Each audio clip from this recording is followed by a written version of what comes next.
research has been showing now for about 20 years that when women are in the point in the cycle when estrogen is high, that's associated with an increased preference for testosterone cues. And this, of course, begs the question, well, then what happens if a woman is on hormonal birth control and is never in the estrogen dominant phase of her cycle? Then what happens? And researchers have since asked that question, and what they tend to find is that women who are on hormonal birth control desire a somewhat less masculine male face and male voice. And there's been some research even showing that if women chose their partners when they're on hormonal birth control and then discontinue it, that this can lead to changes in how they perceive and how attracted they are to their partner. Hello, everyone watching and listening. Today, I'm speaking with researcher, professor, and author, Dr. Sarah Hill. We discuss her new landmark book, This Is Your Brain on Birth Control: The Surprising Science of Women, Hormones, and the Law of Unintended Consequences. We break down and analyze sex-based differences in regret, competition, and academic striving, the balance between life exposure and safeguarding when raising a child, the practice of mate choice copying among women, and why our hormones are a foundational part not just of our physical makeup, but of who we are most deeply and who we have the potential to become. So, Sarah, I thought for years that the 20th century would basically be remembered for three things: the hydrogen bomb, the transistor, the microchip, and the pill. And that the pill was perhaps the most revolutionary of the three, and that it was also equivalent to a speciation mutation, that's how profound it is. Now, the first chapter of your book, This Is Your Brain on Birth Control, is What is a Woman? And that's become a trope and a satirical a satirical cliche. And people laugh at the fact that it's even being posed, but I actually don't think it's that funny, because I think that with the advent of hypothetically 100% reliable birth control, the question of what is a woman actually becomes a real question. Because a woman who has voluntary control over her reproductive function is not the same creature as a woman who doesn't, and not even a little bit. And so then the question, so it's imagine this, and then we can talk through the book. If sex is no longer tied to reproduction, then in principle, women's sexual behavior can become equivalent to men's sexual behavior, because the risk is now the same. If women are acting like men sexually, then why aren't they men? Like, how are they different? And then if sex is no longer tied to reproduction tightly, and women are free from involuntary child rearing and bearing, then how are they different from men in the broader labor market and with regards to general productivity? And the answer is, we have absolutely no idea. And that's why the question comes up. So I'd like to know, why did you start the book with this question, what is a woman? The way you open something is obviously to some degree the way you frame it. So why did that phrase jump out at you? Well, for me, it was really important because my background is in evolutionary biology. And so I spent most of my career trying to understand behavior using the lens of Darwin's theory of evolution by selection. And one of the big, paramounts of that theory and something that's really a cornerstone to it is the differences between the sexes, right? And that you have biological males and biological females, and how do we define them? How do we define what is a male, what is a female? And what a male is it's the sex that has the smaller mobile gametes, that has less investment in offspring, and females have the metabolically expensive immobile gametes, and they have a relatively large minimum investment. And so one of the big ways and sort of the foundation of all reliably occurring sex differences in all sexually reproducing species are these small differences. And this doesn't seem like it would be that big of a deal. Like, wow, like your sex cells are smaller than my sex cells. Like, who cares? But that actually turns out to be completely foundational in terms of setting the stage for different minimum levels of investment in offspring. which then sets the stage for the evolution of sex differences. Okay. So let's dive into that a little bit, because people need to understand exactly what this means. So you relate sex differences when you're trying to define a woman to the difference in size between the sperm and the egg. And an egg is pretty small and it doesn't look like much of an investment, but a sperm is way smaller. But the thing that's so interesting about that is that you could say that difference is fractal in nature, is that it's echoed at every single biological level all the way up the chain to overt behavior, right? And so the definition of a woman, the definition of female, maybe even more broadly, female is the sex that invests more, is compelled to invest more in sex and reproduction. And reproduction wouldn't be just sex. This is another thing that the narrower evolutionary biologists get wrong. I think it's one of the flaws in Dawkins' thinking, for example, is that you can reduce reproduction to sex, but that's foolish, because human beings have a high investment strategy in relationship to the propagation of their children. And so reproduction for human beings doesn't end with sex. For mosquitoes, it ends with sex. Right. For human beings, it just starts with sex. Right. And we have an 18-year investment. And at least the first 3 years of that falls, I would say, by necessity, more heavily on women, and really heavily on women. Right. I think they say among chimpanzee females, the chimpanzee mother carries its infant something like 500 miles clasped to its chest in the first year, right? And so a woman, not another issue maybe too, is that, like, is a woman a single organism, or is a woman a part of the mother-infant dyad? Right. So that's a whole that's a can of worms that we can open. I mean, there's this whole theory. It's Hamilton's theory of inclusive fitness, which is just this idea that your own fitness, just in terms of what your genetic representation in future generations is likely to be, is something that depends both on your own genes, but then also the genes of your relatives. Right.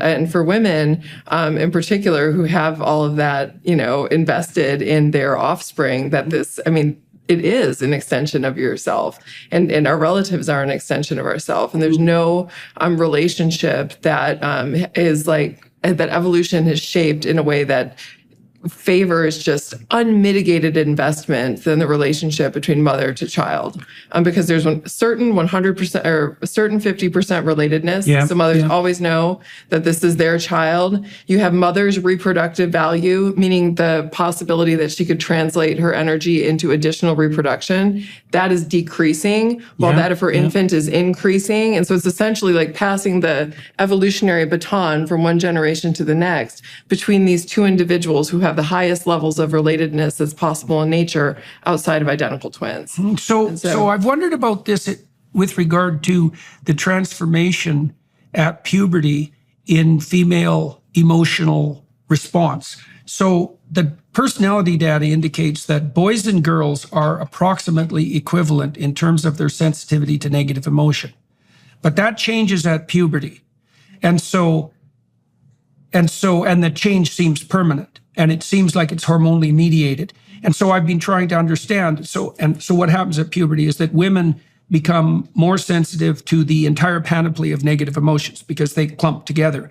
And you might say, well, that's cultural, but it's not, because if you look at the societies that have advanced the farthest in terms of gender equality at the social and economic levels, the differences in trait neuroticism, so that's that sensitivity to negative emotion, between men and women are larger than they are in less egalitarian societies. So when the society becomes egalitarian, the genetic difference is maximized rather than minimizing. Okay, so then the question is, well, why would women be more sensitive to negative emotion? Because that comes at a cost. And the cost is, at minimum, higher levels of depression and anxiety, but also higher general levels of unhappiness.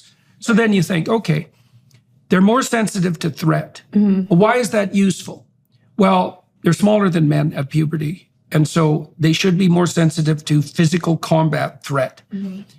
But they're sexually vulnerable, and that's a huge deal, and not to be underestimated. Yes. And I mean, in most societies, for most of human history, an unaccompanied woman was a target of attack.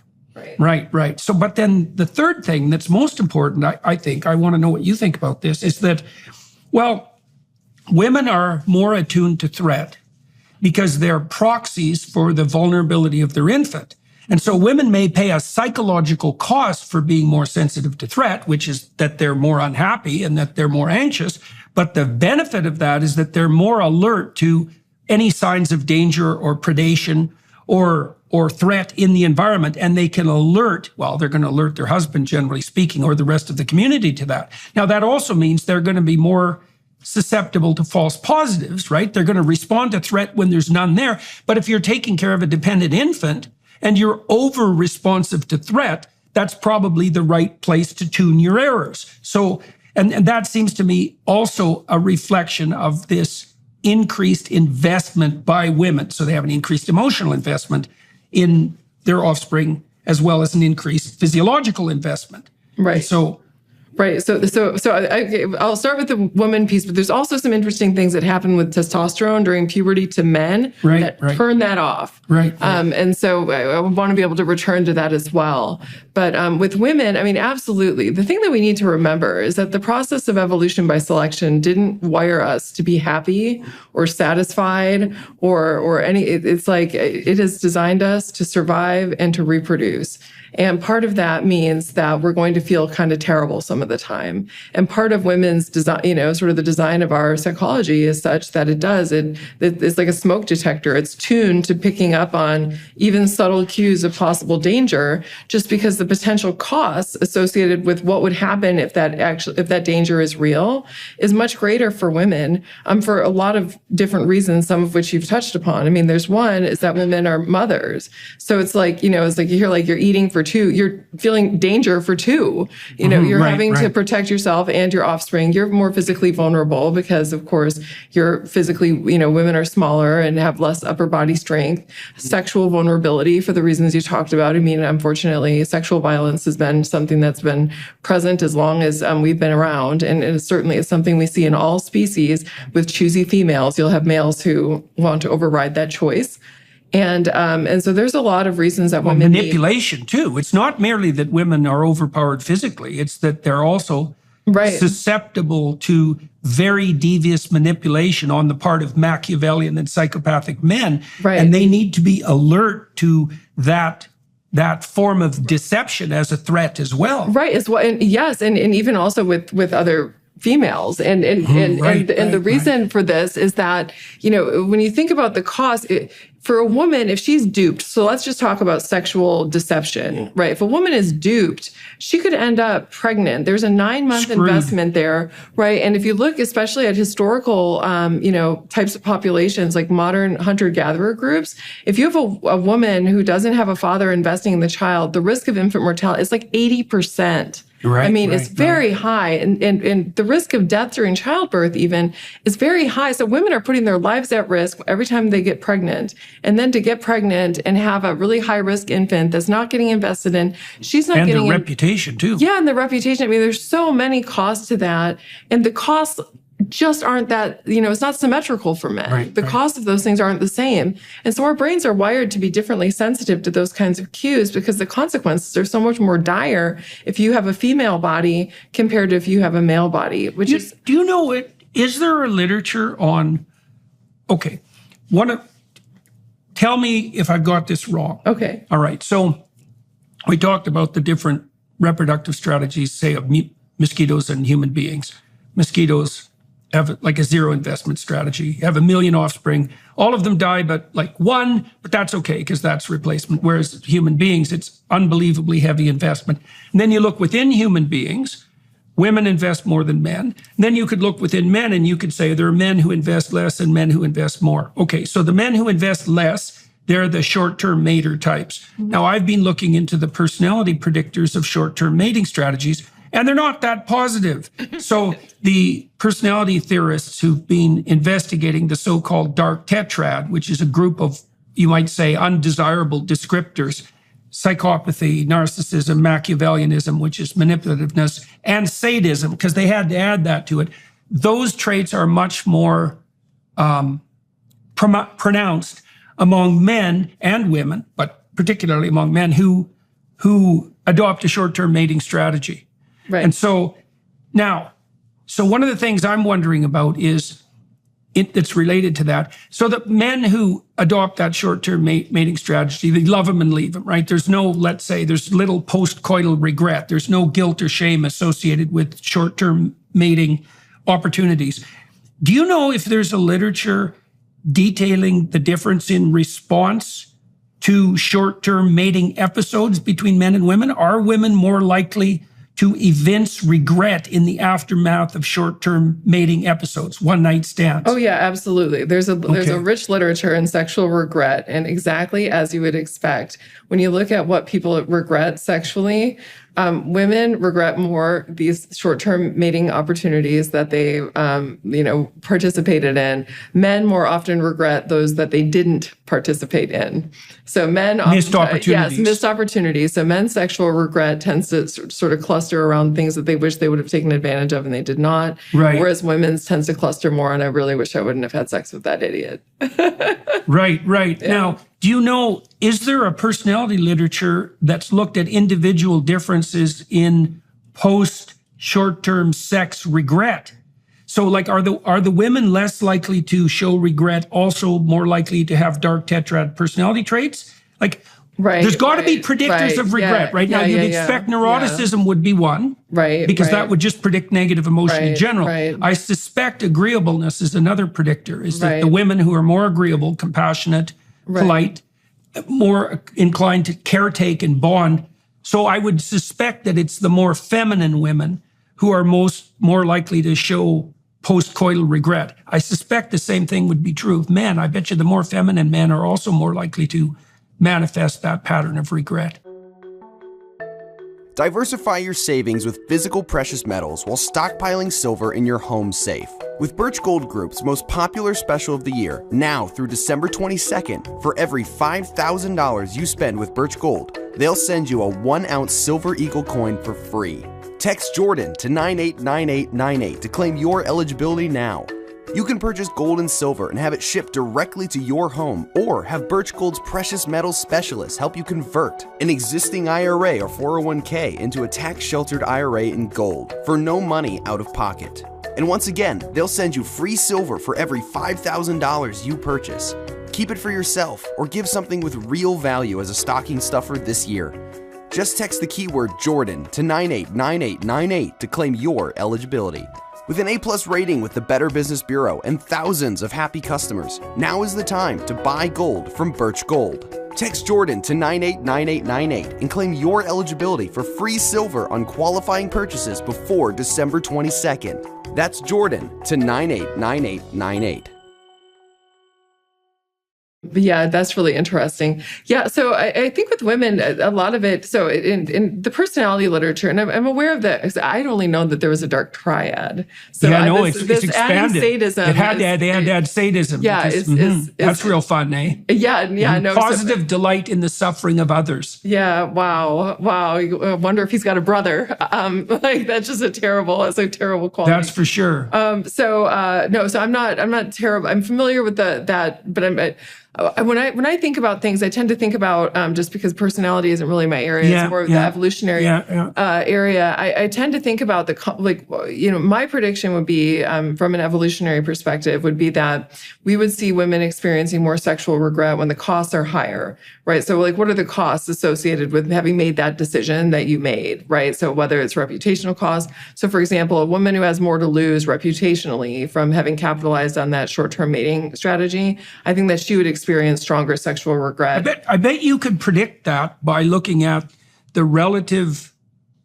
So imagine there's a continuum of men with regards to the socioeconomic status markers of their potential as providers. Yes. I suspect that this might seem obvious, but it would be nice to see it demonstrated that the larger the gap between the woman and the man in terms of status, yes, the more regret. Yes, right? no, I would think so. Absolutely. Because she sold herself short. And the risk of that is too high. Right. Yes. No, absolutely. Absolutely. And also, I mean, even the things that would influence her biological costs, right? So for example, if we're talking about immediate regret, a woman who's near high fertility in her cycle where pregnancy is possible, I'm assuming that into her hormonal thing would be telling her like, oh shit.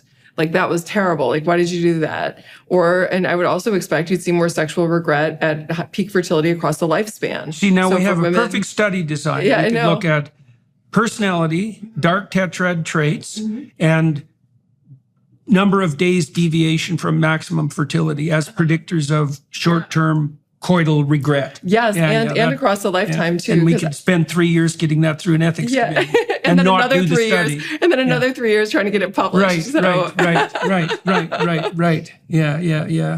Yeah. So, all right. So back to what is a woman. So, okay. So what we've talked about so far is that what is the definition of female?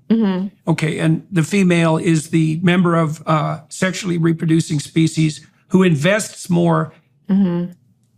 At least that's the issue. Right. At least at the level of the gamete. Do you want to explain to everybody what a gamete is, just so they know? Yeah. So a gamete is a sex cell, and it's your egg or it's your sperm. So it's like 50%. It has 50% of your genetic material in it, and it is fused with a gamete of the other kind. So if you make eggs, it fuses with sperm, and that is how we produce life. And yes, the initial greater investment that women make is just the starting point of, as you said, it's like fractal. It's exponential increased investment because selection continues to reinforce greater investment because of that large initial investment. It's like a hand of poker, right? If you put in $500 crystal that makes a diamond around it. Right, exactly. So if you put in $500 in the first round of betting and we're playing poker and I put in $1, you have more to lose if that hand goes sideways than I do. Right, and that echoes all the way up the chain. All the way up the chain. Okay, so that's very interesting too, because the people who claim that sexual identity is merely culturally constructed fail to take into account the fact that difference in investment echoes at every single level of the biological ladder, right? Yes. It's not merely it's certainly not something that's reducible to chromosomal difference, which is another way of defining the difference between men and women. Right. You didn't pick that. You picked investment. Okay, so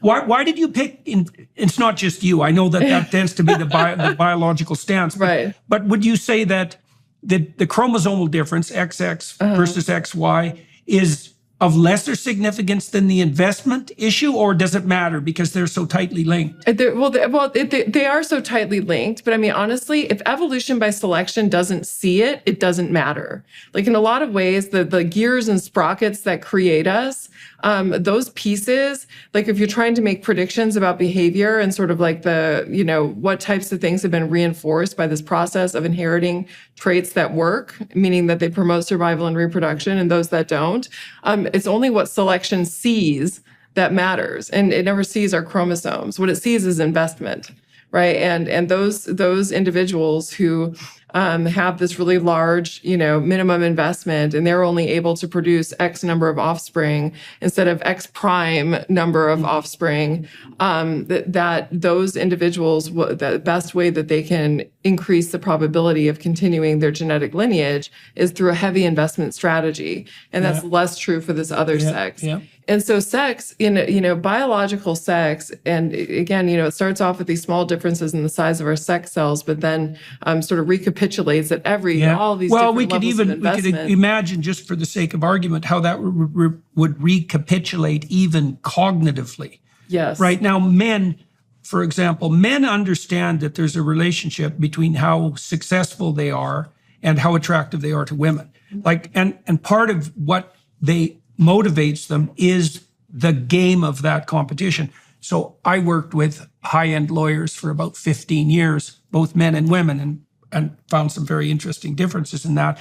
But the men even regarded the money they made in bonuses at the end of the year for outstanding performance. They weren't so interested in the money. They were interested in the money as a means of keeping score. It was a means of winning the competition. And you might say, well, competition for what?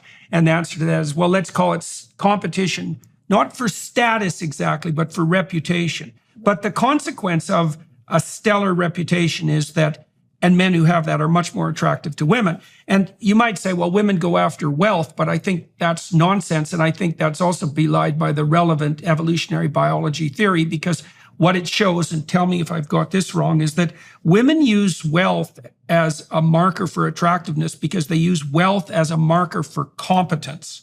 And what they're after is the ability to generate wealth and to share it and to be generous with it. It has to be both productivity and generosity. And a decent marker for the capacity to generate wealth is wealth, although it's not the only criteria. So women are looking for competence, and men, it's a very strange thing about men, they compete among themselves for competence-based reputation. And now I've been trying to figure out why, because you can imagine a movie scenario where the quarterback of the football team wins a major championship and all the other men put him on his shoulders and, bring him out of the stadium, and he sleeps with the cheerleader that night. And you might ask yourself, well, why in the world would the men group together to elevate a given man to that sort of status if it means that he's going to be the one that successfully reproduces? And my suspicion is that men learned to value competence probably as a consequence of hunting. Yes. So any given hunter, no matter how good he is at hunting, is going to fail in most hunts. So now if men band together to hunt, then the collective success is much larger. And so what that means is that if you're going to be a hunter that provides across hunting bouts, your skill as a hunter is one determinant, but your interpersonal skill in negotiating and establishing relationships with the rest of the hunters is even more important. So among hunter-gatherers, for example, if you're the one who brings down the animal, it's incumbent on you to downplay your contribution and to distribute the best parts of the animal to other people. And you're doing that to foster your reputation as a generous person. And you're doing that in part to ensure that there's reciprocity in food distribution across multiple hunts. Now, the men are going to be willing to elevate the highest hunter to the highest position because I think it's in their collective interest. It's in their collective interest and in their individual interest to be the followers of the best man. And I think that's so important in terms of their own reproductive fitness, which would be tied to the provision of food across hunts, that they're willing to take the reproductive hit that's, what would you say, implicit in elevating any given man among all other men. You could think about that in terms of hunting, and you could think about that in terms of combat too. If you put the most heroic warrior on your shoulders, you give him an evolutionary edge. But if you're in his group, well, then you've got the benefits of being with the greatest warrior and the greatest hunter. And so I don't know if the evolutionary biologists have been able to calculate out the relationship between establishing a reciprocal relationship with a great hunter or a great warrior versus the costs of men competing to elevate a given man to the highest possible position. It's a very weird thing that men do. No, I think you hit the nail on the head, though. I mean, I think that the benefits of aligning yourself with somebody who's very powerful, think about it. If there's somebody, and let's say that he's, 1.0 and you're sort of 1.1, and so there's somebody who's a better performer than you, you could get your ass kicked if you keep trying to have to, fight with this guy. So there's a big cost to you to trying to overturn this person. And there's a lot of benefits of aligning with the person who's also really competent. Mm-hmm. And so that's especially true if it's a Pareto distribution in terms of competence, right? Because the really competent person might be like 100 times more competent. Well, right, exactly. And so it's I think that there's a lot of benefits that come, especially to men, because of the hunting context of aligning with another man in that context. And there's also this tendency in so this has been very well studied in non-human animals, but we see a very similar version of this in humans. But have you ever heard of lekking? Lecking behavior. So a lek is a place where males within a species will gather to attract mates. It's almost like a club. It's like the frogs. Like frogs, for example, are a lecking species. And the males will all go to this display area and they croak, right? And this is what attracts the females. And so the females will go toward where they hear the loudest, most impressive croak, because that male generally is larger in body size and has higher levels of testosterone and will have. So the louder male attracts all the females. All the females. And so the males all want to hang out with this guy because he's attracting all the women. And the same is true if men align themselves that's very with cool. with somebody who's really high performer. I mean, if you go out for drinks with Tom Brady, it's not too bad to be Tom Brady 2.0. Right. You know, you're going to be able to bask in the reflected glory. Bask in the reflected glory. Right. Well, and the women would also assume that if the extraordinarily high status male is hanging around with some character who looks like a dweeb on the surface, that there might be hidden depths and utility to his character or advantages in the mere fact that he's proximal. Absolutely. Right? So women use that a lot. And in fact, some of my very early research, this is going deep. This is when I was in graduate school. I studied this phenomenon in humans, mate choice copying, because this is another thing that you see in females of other species, but you also see it in us. And this is males tend to be a somewhat ambiguous stimulus package because most males, a lot of the qualities that women are looking for aren't immediately available just based on physical appearance. Right. So women have to kind of suss out like what is there about this guy. And so when women see a beautiful woman with kind of an average looking guy, the first thing that they think is what? He must be rich, or he must have some really amazing personality, or he must be really high in status. I wonder, is that magnified if he's unattractive? Because one of the things you might suspect is that if a very beautiful woman is with a man who's very nondescript, that there must be something about him that's absolutely stellar. Absolutely stellar, hidden. Yes. And so the magnitude of the gap between the woman, how beautiful the woman is, and then the appearance of the man sort of is linked with the degree to which women perceive that he has these amazing hidden qualities that make him a desirable partner. The bigger the gap, the more amazing the qualities. The smaller the gap, the less amazing the qualities. Oh, that's very funny. So the proper mating strategy is if you're a spectacularly endowed male, is to hire a beautiful woman to go to clubs with you. Absolutely. Right. Absolutely. And you would actually probably do better than a more attractive man with the same woman, because people would think that you must really have something going on to have attracted her and look like that. Right.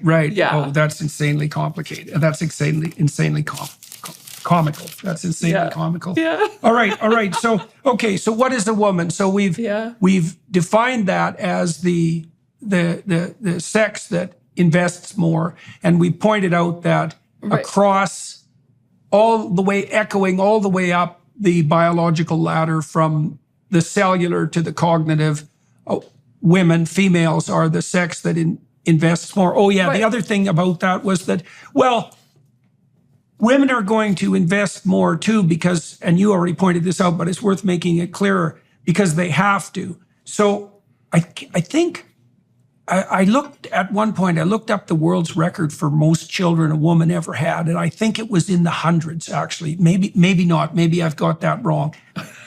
It doesn't matter exactly, because you could imagine if a woman had, a set of triplets every year for 10 years, then that would give her 30 infants. So we could say the upper bound on female fertility with regards specifically to her children is going to be no more than 50. Right. And that's a generous estimate. Whereas with men, it's like 10,000, 100,000. There's no limit. There's none. Right. So women are going to invest more in their children too, because every child, and you already pointed this out, is comparatively more valuable.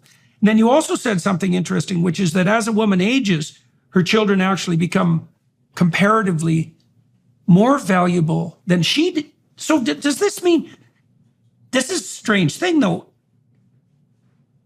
is there evidence that women's love for their children increases as their children age? I mean, because women are so invested in infants, it's hard to, maybe it's like this? I don't. So I've not seen anything specifically that has addressed that very question, but they have done studies where they look at the difference between, for example, older mothers and younger mothers. it's a world of difference. I mean, when you look at the amount of investment that goes on, like if you're an older mother compared to a younger mother, older mothers invest more. They spend more time investing, and all of these things that you would expect, given that their reproductive window is closing. Right. And so it's like the opportunity costs of investing in that child are less than it would be if you're a 20-year-old woman. Because if you're a 20-year-old woman and investing in an existing child, there's an opportunity cost that comes to you for not using that energy to have another child. Right. And so you're not making that trade-off when you're an older mother. The holidays are rapidly approaching, but we can find peace and calm in the craziness of the season with Hallow, the #1 Christian prayer app in the world. Immerse yourself in Christmas in Advent prayers, meditations, and peaceful Christmas music. Hallow also offers an extensive library of Bible reading plans accompanied by insightful reflections and audio-guided meditations. Whether you're a seasoned Bible reader or just starting your journey, Hallow provides a platform for you to engage with Scripture like never before. A great place to start is with Father Mike Schmitz's Bible in a Year, in which he offers brief daily readings and reflections available on the Hallow app. The Hallow app also helps you connect with a community of like-minded individuals sharing experiences, insights, and encouragement along the path to spiritual growth. This Christmas, join Hallow's Christmas Prayer Challenge, Advent with C.S. Lewis. For the 25 days leading up to Christmas, you can focus on the real reason for the season with prayer, meditation, and Christmas music on Hallow. Download the app for free at hallow.com/Jordan for 3 months free. That's hallow.com/Jordan.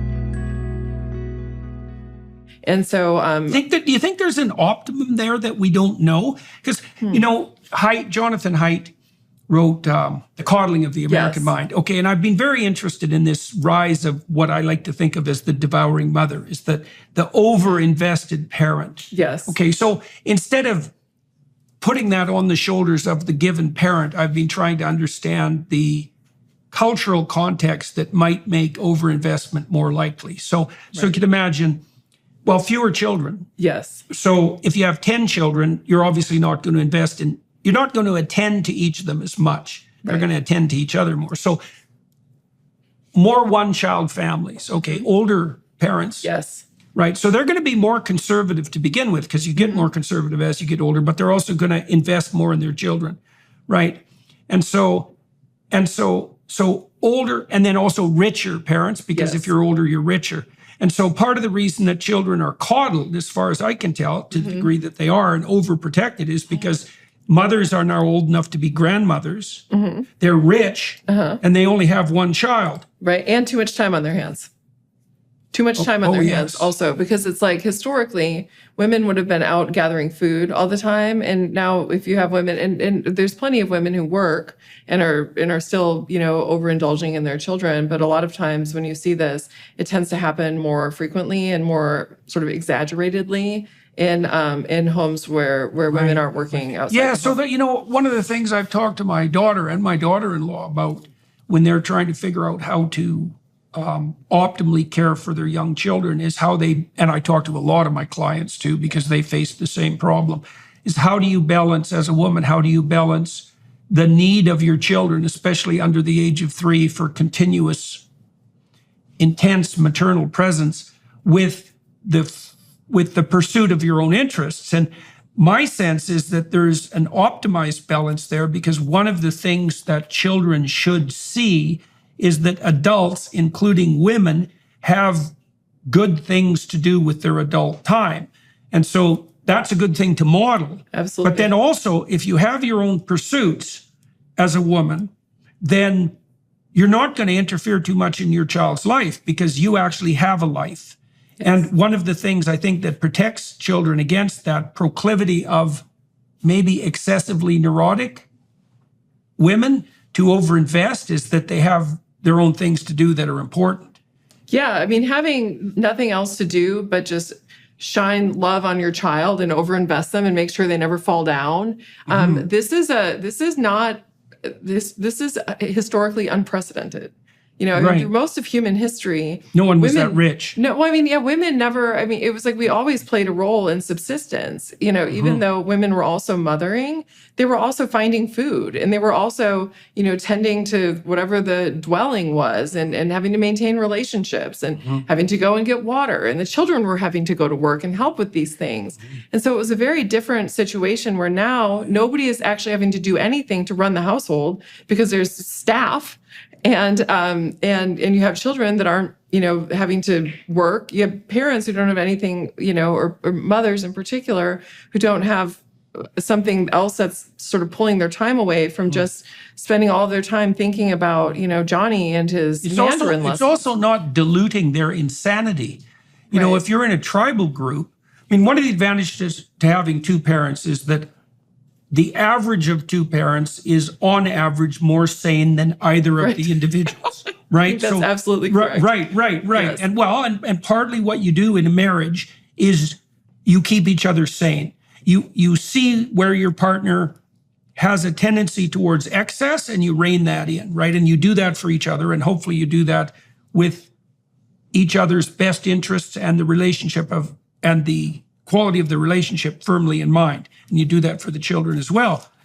In a more communal child-rearing environment, a child is going to have, in some real way, multiple mothers, like aunts for sure. And in a tribal group, most people are kin anyways. And so the role of mother is going to be distributed enough so that even if any given mother is a bit addled in her preoccupations, there's going to be other people to whom the child can turn. In a narrow nuclear family where there's an overindulgent mother, let's say, who has far too much time on her hands, the child can be shielded from all other potential influences, which is also something that the more narcissistically overindulgent mother is likely to arrange. So that it's interesting, because what it suggests is that, what it indicates is that even though human beings are a high investment species, and even though women are the higher investment sex within that confine, there is a point where investment becomes a burden rather than a advantage. Right. No, absolutely. Absolutely. I mean, you can't, if your children don't have to have the opportunity to learn how to navigate the environment on their own, they have no navigation skills. Yeah. And I think that that's essentially what we're seeing. Why did you use the word navigation there? I use the word navigation because life is a journey, right? I mean, we have to navigate our environment. And that means that we have to learn how to acquire resources. We have to learn how to manage other people. We have to learn how to get along with other people that we don't like. We have to, I mean, there's a lot of things. We have to navigate through storms. Yes. And so if your response to your child is, there'll be no storms in your life. Right. Or I'll clear all of your storms. Don't worry. Right. And then all of a sudden you put children out in the world and they have no coping skills. Yeah, they don't have any coping skills. And we see this a lot, you know, as a college professor, I see a lot of this and at a private school with a very high price tag, where we'll have students who come in and it's really a wake-up call about what life is like because they've had, you know, parents who are very well-meaning. You know, I think that the parents who do this, they have God they think preserve us from well-meaning. Yeah, I know. I think that they think they're doing the right thing, but it's not. You know, if you carry somebody too long, their muscles atrophy. Yeah. And you can't do that. I heard a good rule from I think it was my brother-in-law who told me this, and he had spent a lot of time caring for very elderly people, and he said that the appropriate rule of thumb for elder care is never do anything for your client that they can do themselves. And the reason for that is that you facilitate, you devour their independence. Yeah. Right. And so there's an interesting paradox here with regards to love, right? Because there's the love that eradicates emotional distress in the moment. Okay. And then there's the love that is devoted to fostering adaptive behavior over the medium to long run, right? And that's a love that's much more allied with judgment. So, for example, if you call your child out on their misbehavior, you cause them short-term emotional distress. But the long-term benefit of that is that if they integrate the impulses that are making them, let's say, unduly aggressive or reactive then they're going to be more acceptable to their peers and to the broader social community. So you'll allow them to be hurt in the short term for a long-term gain. Now, do you know if there are sex differences in that temporal focus? Because see, here's the paradox as far as I'm concerned, and I watch women try to negotiate this with their children at about 12 months of age. The thing about infants, because they're so dependent, is that the proper response of a mother to the distress of an infant 9 months and younger is fix that now, regardless, right? So you could say, in a sense, that the emotional distress of an infant is an omniscient signal that care has to be administered. But once the child starts to become somewhat autonomous, and that starts to occur when they can start to crawl, then the mother has to make a transition from immediate reaction to emotional distress to allowing the child to dwell in that emotional distress, or even sometimes causing it herself. And that's a very tricky transformation, because the woman has become so attuned to the infant and so bonded to that infant and so responsive to its signals of distress that to pull back from, I think most of the way women pulled back from that historically was they just had another child. I was just about to say that exact thing. I think that our interbirth ratios and like sort of lengthening the spacing between children has probably made that conflict, and we call it weaning conflict in the evolutionary sciences. Has made that more difficult. Exacerbated it. Yeah, because I think you didn't have a choice, you know. Well, also, if you have a 13-month-old and no other children around, the 13-month-old is an infant. Right. But if you have a 13-month-old and then you have an infant, the 13-month-old is now a child. Yes. Clearly, right? Yes, and so, yeah, well, I saw this when we had our second child, Julian. Michaela was 18 months old. I think that's about right.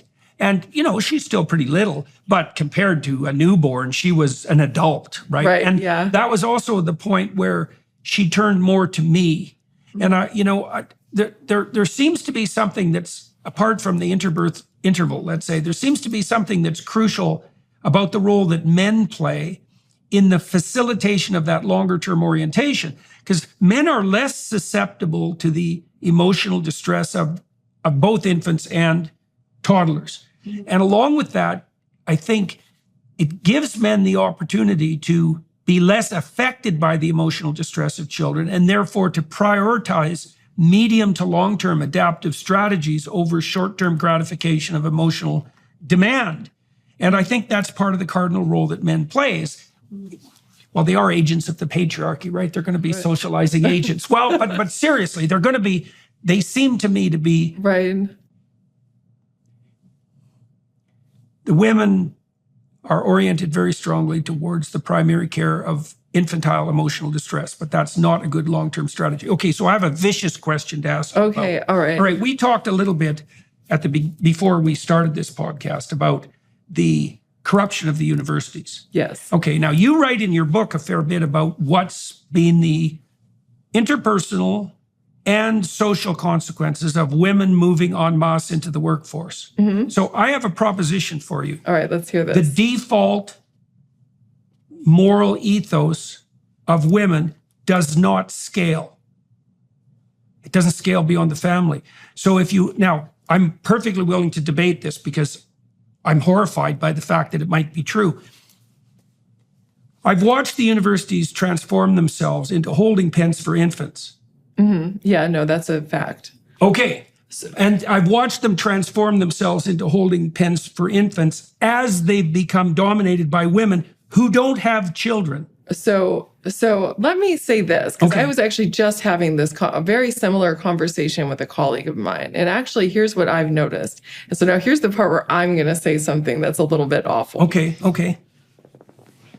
Steel yourself. I'm like, well, no, I'm just thinking like, oh, Lord, I'm going to get myself in trouble with this. Okay. If you That's how you know it's probably true. Yeah, I know. So what I am seeing at universities is that there is a real bifurcation in the performers and the not performers. And the people who are the performers are the women, and the people who aren't the performers are men. And I'm going to tell you why. If you are a man who wants all the things that men want, status and power, and you're achievement oriented and you're bright and you're a go-getter, are you going to go into a job where you go to Oxford and make $60,000 no, a year? Definitely not. No, you're not. What types of men do you think are attracted to university jobs? You mean now? I mean, ever. You're making $60,000 a year. Yeah, but I think it's changed. And so women who go into university jobs are generally women, and this isn't en masse true, but it's in my experience more true than it's not, are people who are very competent, driven, motivated, but also want flexibility because they have children. I work 60 to 70 hours a week, but I get to pick the 60 and 70 hours a week I work. Right. I love my job. I have 2 kids. I spend a lot of time doing things with them, and I like the flexibility. And most of the really competent academics that I know who are just kicking ass and doing a really, good job in terms of like discovery are women. Okay. So I think the university is like falling apart because there's a lot of people who are mediocre, and they're generally old men who are trying to maintain the system that rewards mediocrity. And then you have performers coming in, and there's a lot of fission that's being created. Okay. So there's two elements at play there. There's an element of sex and there's an element of performance. Mm-hmm. Okay, so let's take this apart a bit and see if we can get to the bottom of it. Well, first of all, you can't pathologize the behavior of one sex without pathologizing the behavior of both. Right. Okay, so we'll use that as an axiom. Yes. And then you asked me what sort of men were attracted to university jobs. When I started my career, the answer to that was men, in the universities that were really working. I think my supervisor was a good example of that. He was a football player. He's a tough guy. He was extremely, extremely curious. Yeah. Right. So he went into a university position because he wanted to do research. And I was fortunate. When I did my graduate training at McGill, I was surrounded mostly by professors who actually were oriented towards discovering the truth in the course of their research. But I saw that over time deteriorate in favor of careerists. Yes. And I would put most university administrators in the bin of careerists. Yes. And careerists are interested in the secondary benefits of their career. Maybe that's security and maybe it's status, and not interested in the pursuit. The only people I saw who pursued a university career who had justification for it, who were men, their justification was, I'm so interested in pursuing, let's say, scientific truth and the expansion of knowledge that I can find my status, my interest there. And if I have enough money to allow that to occur, that will be fine. And I thought that was a perfectly reasonable game. Now, you brought up a couple of things there. Now, and let me say that there's a lot of people who go into science for that. I went into science because I love research and I love discovery and I'm creative, and it's a perfect venue for a creative person to just think about things and then go test them. It's like so fun. Mm-hmm. And I don't think that what I was saying is characterizing all people in all the motivational states. I'm just saying on the whole, it seems like when we look at who are these careerists that go into this field, and essentially because it's low risk and you have this stability. When you have men who are making that choice, it's a very different phenotype than a woman making that choice. Maybe we have a feedback loop. Okay, so imagine this. Imagine that as the universities become comparatively lower paying and more maternal in their orientation towards the students, they attract a larger and larger proportion of relatively dependent men who aren't adventurous enough to make it outside of that sheltered environment. And what that does in turn, because the men act out that pattern of dependency, is it reinforces the idea that the inappropriately maternally oriented women have, what would you say, insufficient charges that they need to take care of. Things really do tend to spiral out of control when a positive feedback loop emerges. Right. So if you want to become alcoholic, the best way to do that is start to drink to cure your hangover. Right. Because it works. Right. But it produces a worse hangover. Right. And if you want to develop agoraphobia, have a panic attack and then avoid. Right. So most forms of serious psychopathology, if you want to become depressed, get sad, and then isolate, right? So many forms of psychopathology are positive feedback loops. So we could imagine that when a social institution starts to spiral, that there's multiple causal forces at work that are reinforcing each other, because that would also produce a rapid transformation. But okay, so you countered my proposition that the universities are deteriorating because they're being invaded by inappropriately maternally oriented women by saying, yes, but they're also inhabited by, and I don't want to put words in your mouth, by men who are looking for a dependent and less competitive niche. Yes. Is that a fair summary? Yes. Do you think that's in keeping with what you're observing? Yes, maybe the maternal side of it thing I don't see, but I'm a woman, and so it might be harder for me to like. I see it in the concern with microaggressions, with the concern with equity, with like all these. Okay, but look, we have that. I mean, we have so much of that, and I was just telling one of my colleagues, for the very first time in my entire life, and I've been teaching for 15 years, this semester was the first time I didn't just have like unfettered enjoyment teaching my evolutionary psychology class, and it's because I'm terrified. Every day I go into my class. That in 2016 when I was teaching. Yeah, that I go into my class feeling terrified. Like I'm talking about biological sex. And I have to spend a lot of time, talking about what biological sex is, what gender is, and talking about, because the two things play into each in really interesting ways, actually. And so I spend time talking about that, but I'm thinking to myself, I'm going to get totally destroyed because everything, ultimately in evolutionary biology comes down to sex.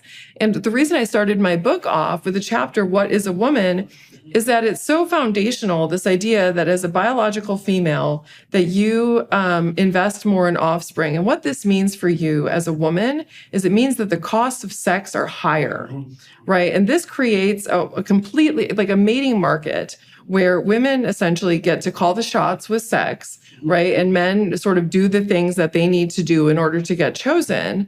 But then what happens when there's no consequences for women's sexual behavior? I mean, because the fact that women have consequential sexual behavior has set the stage for things like women being choosier about sex, men being more competitive, to be able to get access to the things that women want in partners.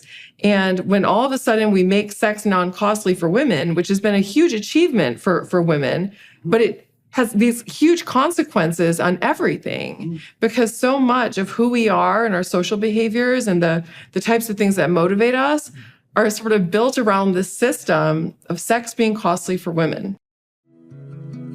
Finally, the perfect gift for somebody who has everything. A gift that will reach eternity. What could be better? Preborn gives this gift 200 times every day as they rescue babies whose lives are in peril.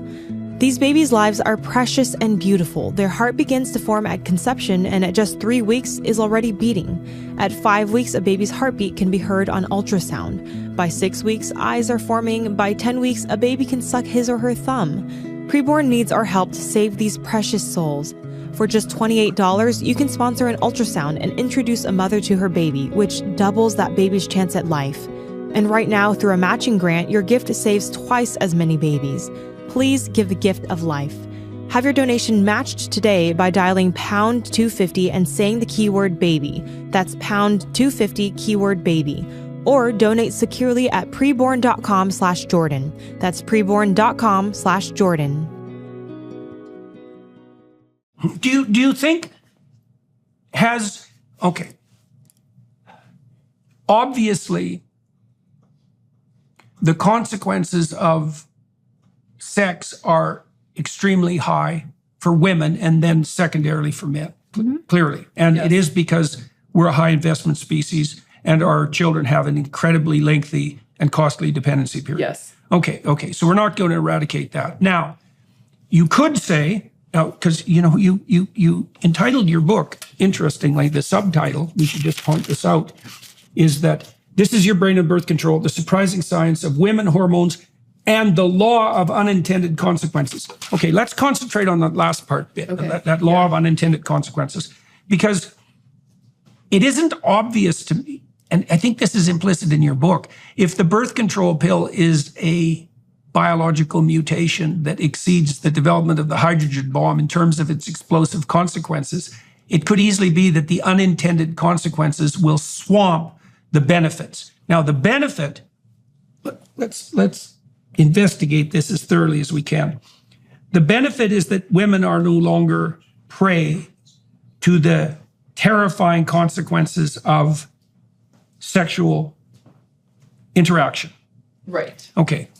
But also more, so and that sounds small, right? Now, in some ways it doesn't sound small, because the idea of, women not being prey to, sexual behavior is obviously a big problem, and that's great that women don't have to worry about that. But more than anything, in my view, the thing that's been most important and sort of groundbreaking about the birth control pill and having reliable contraception is that it's allowed women to plan. Well, okay. So let me ask you about that, because I'm not so sure about that. Okay. So, it's not something I want to toss away, because obviously the problem of birth control is a walloping problem. Yes. Okay. So we're not going to underestimate the complexity of that problem. It's the complexity of reproduction. And so here's a statistic. Okay. Now, half of all 30-year-old women in the West are without children. Mm-hmm. Okay. Half of them will never have a child. Mm-hmm. So that's 25% of women. Mm-hmm. 90% of them will regret it. Mm-hmm. So now we have a situation now. Imagine this propagating across the decades. We have a situation now where 1 in 5 women will be involuntarily childless. Right. And that means from 30 onward, for 60 years alone. Right. Right. Okay. Now, that's a walloping cost for 20% of women. And they're just the women who have it the worst. Now we could set that against the fact that women are much more educated and they're much more autonomous, and the whole human race has now access to the intellectual capacity of women in a way that just wasn't possible, say, before the 1960s. We know that women's educational attainment is the best predictor of their children's educational attainment after you factor in IQ. We know that the countries that prioritize women's rights are the countries that are most likely to develop economically. So there seems to be a huge benefit in the general emancipation of women, but the costs are overwhelming, and it looks to me like they're mounting, you know, because you also see, I think it's now 30% of Japanese people under the age of 30 are virginal. And the amount of sex that young people in the West are having, at least actual sex, is plummeting. And it's harder and harder for women to find a long-term relationship. Yes. And so what do you believe that, why do you believe overall that, or do you even believe that the benefits of the pill have outweighed the costs? I don't know that I believe that. I mean, honestly, I think that this is one of those things where I don't think that I can make a blanket statement about that for everyone. Do you know what I mean? Yeah, To me, that's an individual level decision. Choice. Yes, exactly. Okay. Well, for me, using birth control for the number of years that I did, absolutely the benefits outweighed the costs because of how I played things. I mean, it allowed me to get my degrees and, start my research lab, and I had my kids when I wanted to. How many kids do you have? I have 2. I have a daughter. Was that enough? And a son. Yeah, I was done. That was good for you. I was comfortable with that. Yeah. I felt good about that. So you managed all that. I did. And I think that there are many women who do. There are some women who don't. And so I think that the question of whether or not the costs outweigh the benefits, something that's best answered at the individual basis, which is why I think the best thing that we can do for people is to educate them about what the trade-offs are that you're making and what the risks and benefits are. Because like you said, I mean, I think that there is women are taught almost nothing about their fertility, like nothing. Well, they're taught lies. Well, yeah. I mean, I have women coming into my class talking about how so-and-so had a baby at 40. Yeah, I'm saying no, here's the fertility curve. Describe the fertility. The fertility curve peaks at 25. and then it begins to decline. So women are at their most fertile at 25 years of age, and then it begins to decline. It declines very precipitously after 35, and the probability of getting pregnant from a general act of sex is much, much lower than it is when you're in your 20s. And this is a really hard thing for women to have a wrestle with because, That's of course, for sure. I mean, I look at myself, and I had to, I was in graduate school when I had my first child, and I had to make the decision: am I going to, incur the cost to my career to go ahead and try to have a baby now, and I know that it'll be relatively easy How old for were me you? in biology, 28. Right. So you were yeah. already, by historical standards, But old. Yeah. And definitely. but I wanted to go ahead and get. Why did you take the risk? I took the risk because I study women's fertility. Okay, so you knew. And it's like, so I know exactly what's going to happen if I wait. And that wasn't a chance that I wanted to take. And I think that if we do things like educate women on what the costs are that they're, sort of facing if they choose to restrict their fertility for all of these years, like what is the outcome? So first of all, they should at least know what the facts are. Yeah, I don't think that we're educating Not women at all. about No, these we things. lied. There's no one who's lied to more than 19-year-old women. They're lied to in all sorts of ways. The first lie is there'll be nothing more important to you in your life than your career. I think that's a lie because I know almost no one for whom that is true, whether they're male or female. Right. Like I think on average, for men, career is more important than it is on average for women. But having said that, men who have a successful family and a successful career are much more likely to value their family over their career. So, and I think that's even more true for women. And part of the reason I think that, you can tell me what you think about this.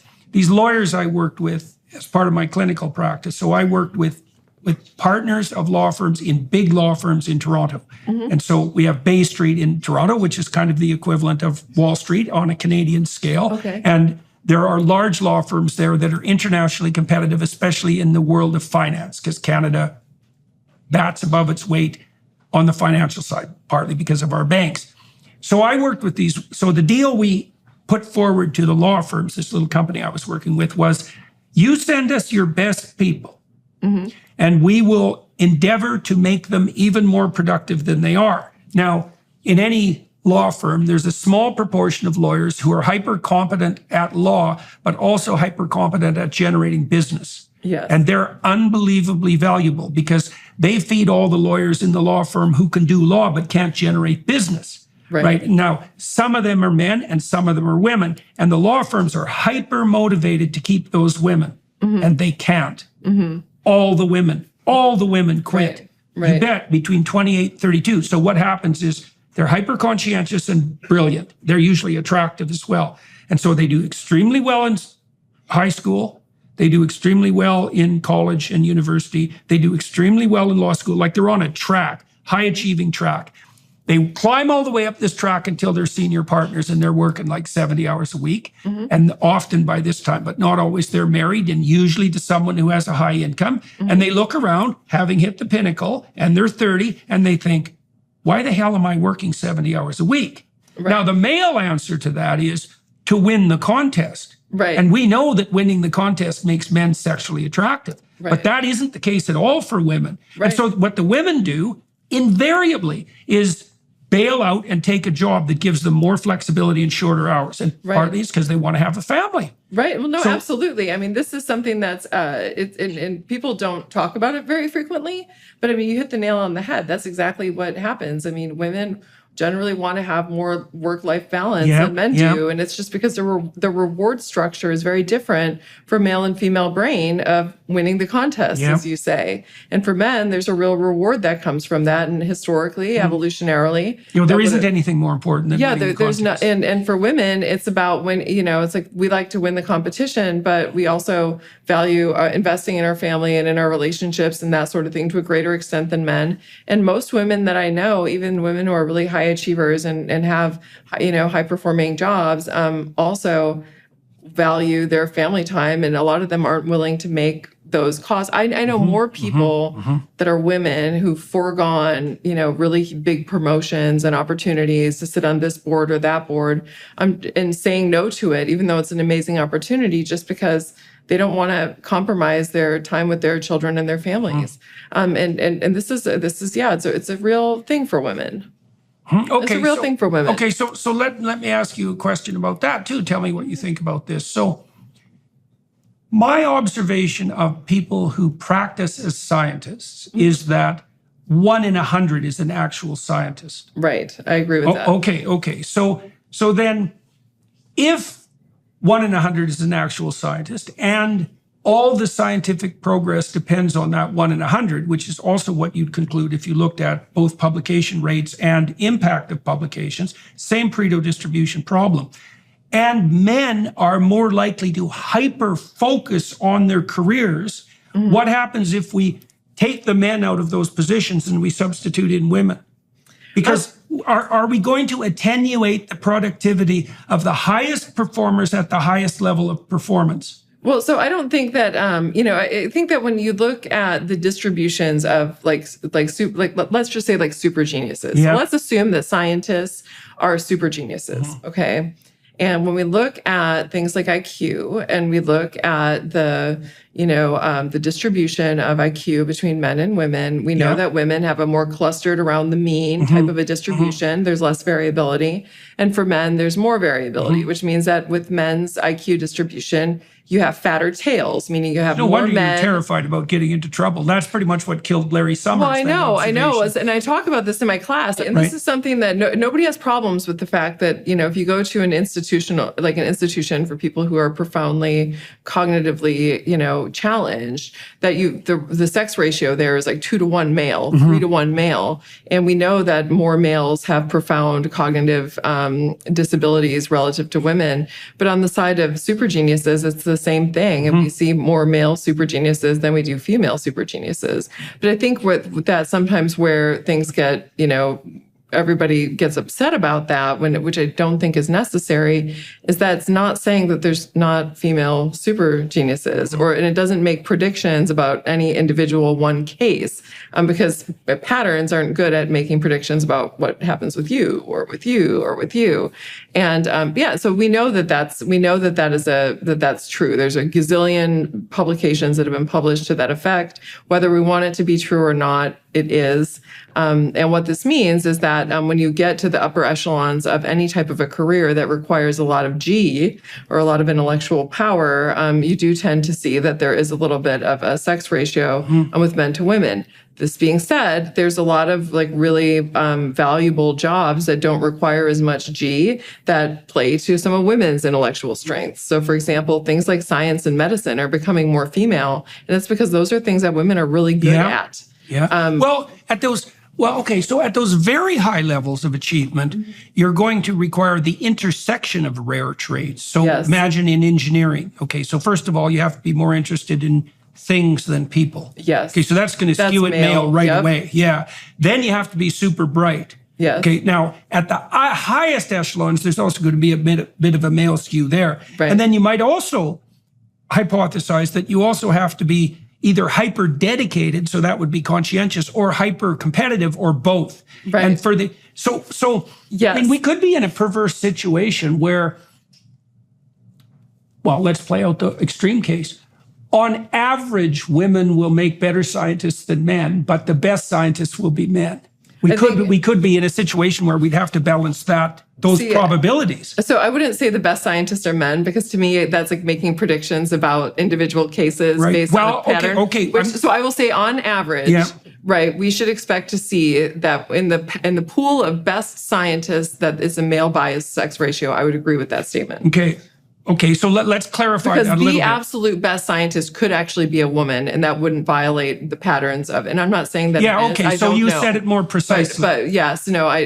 But I think that matters when you're talking about something like this. I think it does matter. It matters a lot. Yeah, exactly. And so, I think that so precision's important. It's time to take your winter style to the next level. Dressing for Success can help you look better and be more confident.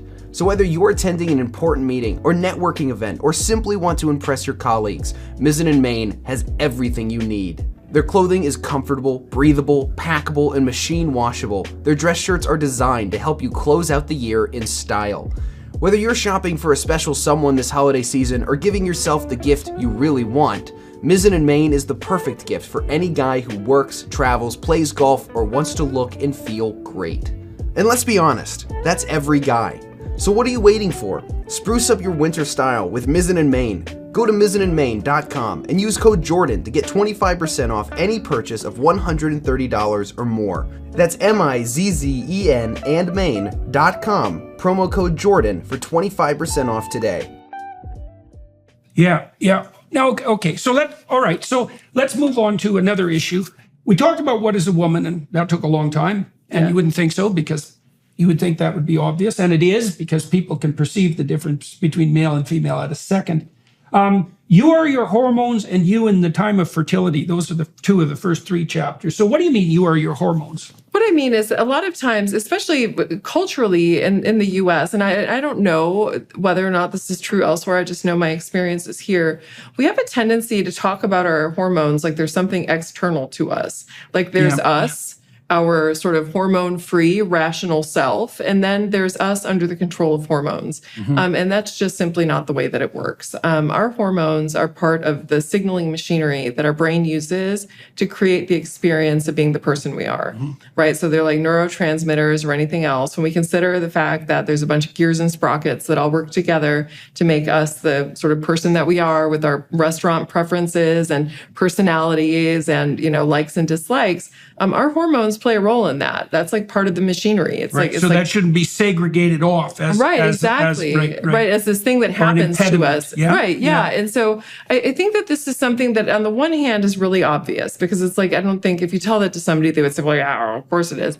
But then what happens when we change people's hormones? Yeah, right. Well, testosterone is another great test case where, here we have a testosterone clinic on every corner these days. And so people are changing their hormonal profile, thinking about what it's going to do to this thing or that thing. So, for example, if a man is taking testosterone thinking like, oh, I'll get my upper body strength back, or maybe it'll improve my libido. Or women go on birth control pills thinking, oh, I won't have to get my, I won't ovulate and I won't get pregnant, without thinking about the fact that you're actually shutting down your body's ability to produce its own hormones. You're taking a daily dose of this synthetic hormone. And when you change hormones, because hormones are literally a part of what your brain uses to create you, it changes you. And so that whole chapter is just really trying to orient people. Okay, so you're trying to bring people back into their body in some ways. Bring them back into their body. Yeah, well, you can understand why people have a problem with this, because imagine you get angry, and then later you regret it. You're going to feel like the anger overtook you, like it was an alien force in some ways, and it seems to me that the part of us that we identify with is something like the integrated self, right? Yes. And then that integrated self can fall under the sway of impulses that are more neurologically primordial. Right. And we do feel that as a defeat. We do feel that as a subordination or even as a possession. And so you can see why people have that hesitancy to identify with their hormone-driven impulses, right? But by the same token, those elements of you that might be excessive when isolated are a part of you and have to be integrated. And they also have benefits that in all likelihood far outweigh their costs. Okay, so what do you think the costs are? Now, you talked about hormonal substitution in women with the birth control pill. Now, there's two aspects to that. One is that the consequence of the suppression per se, and we definitely need to talk about that. And then there's also the fact that what the normal hormonal regimen is being what the substitution for that isn't the same hormonal profile, right? Because it's not the same chemical. Okay, so let's start with the consequences of the hormonal transformation. What has that done to women? And what does it do to the relationship between men and women? Yeah, no, really great questions. I mean, our hormones, we have them for a reason. Like evolution by selection doesn't select for costly traits, and hormones are expensive. They're metabolically expensive. They make our brain reorganize themselves every month none of that stuff would go on if it wasn't doing something to promote survival or reproduction. And so by eliminating that, by decreasing or, sort of minimizing women's exposure to cyclicity in their hormonal profiles, you're essentially changing a lot of the things that are fundamental to being a woman. So just to give it some examples of this, for a naturally cycling woman, which is what we'll call a woman who's not on the pill, right? Because she's naturally cycling between her two hormones. Hormones go through two different states across the state of a cycle. It starts off with hormone levels are really low when a woman gets her period, which is the first day of her cycle. And then estrogen levels begin to increase as her egg follicles are being stimulated. And as they're beginning to mature, that releases high levels of estrogen. And when estrogen increases, because it's nearing the time when women are able to conceive in the cycle, it causes a lot of biological, physiological, and psychological changes that make women primed for sex. Mm-hmm. So it makes women smell better to men. It makes women look more attractive to men because their skin becomes more vascularized, their cheeks become rosier. Mm-hmm. They just look sexier. They smell sexier. They move sexier. Their voices are sexier. There's all of this research that's been showing that when estrogen levels are rising in the cycle, that it's associated with... Strippers get more tips. Strippers get more tips. Yeah, they earn more tip money. I mean, it's a real phenomenon. Mm-hmm. And this, this happens right as women are So why not flatten that? Why isn't that just annoying for women? And so they can replace that with a more regulated emotional life and one that's less unpredictable. Right. But that's like equating normal and predictable with the male pattern. Yeah, right. It's very much like that. And that's not true. It's like that's normal for males and predictable for males, but that's not true for women. That's not predictable for women. We're different entities. And I think that we've been in this cultural paradigm that equates normal with male for so long that we're even afraid to ask the question of, what if both of our hormonal states matter? Like, what if there's two halves to a woman's whole? Don't you think it's okay? It seems to me that and maybe this is unfair, but it seems to me remarkably perverse that at least some of this can be laid at the feet of the feminists. Well, let's look at a couple of the strange things that we have as a consequence of the feminist world. We have the insistence that career is going to be the most important part of a woman's life. Now, the leftist feminists, and they're generally leftist, are anti-corporate, but they're pro-career. Okay, so that's very weird. To have a career is to be embedded in what the feminists object to as the patriarchy. Right. To subordinate your cyclicity to the hormonal rhythms of a man, you can't imagine something that would be more like subordination to the demands of the oppressive patriarchy, right? That kind of like sums it up. You're going to suppress the biological manifestations of femininity in favor of a persona that makes you optimally functional in the corporate patriarchy. Right. No, so all of that, I mean, there's so many contradictions at the heart of that, right? Because another one is, we need to hire women in equal numbers as men because of the diversity that they bring to the workforce. But women are just like men. Right. I mean, and we do everything we can to suppress their hormonal variation that would, in fact, make them different. And you're right. I mean, a lot of the people who who really get nervous about talking about cyclicity and talking about hormonal changes are sort of the old guard feminists, where they I understand where all of that originated. I mean, we've had a very bad history of being treated pretty poorly because of the fact that our hormones change. But it's like, I think that it's time that we need to move past that and say, all of this idea that there's something problematic about cycling hormones is assuming that there's only one way to be that's correct, and that way is male. Mm-hmm. And that's wrong. I mean, to me, it's like, I reject that. And yes, our hormones change, and you can say that they make us unpredictable, but it's actually incredibly predictable. Like, if you give me any woman, you bring her in off the street and put her here, and I ask her how old she is and when was the first day of her last menstrual cycle, I can tell you with pretty good certainty what her hormones are doing at that moment, right? If I bring a man in off the street, I have absolutely no idea what his primary sex hormone is doing because testosterone is reactive.